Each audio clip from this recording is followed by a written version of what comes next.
All right, so I'm expecting my students to just really take advantage of working with these incredible professionals, some of the best players around, and just trying to soak in as much wisdom and knowledge as they can today working with these guys. The experience was even better than I hoped it would be. The students, I feel like they learned a ton.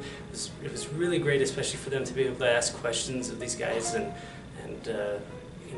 get specific answers to the issues that they're dealing with.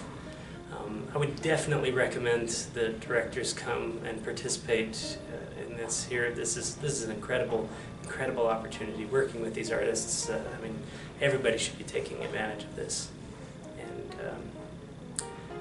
Snow students especially, I think this is a remarkable opportunity. I don't know anybody else that's getting this sort of first-hand experience. I think this especially is a really remarkable thing for students at Snow to be able to work so closely with these guys on such a frequent basis.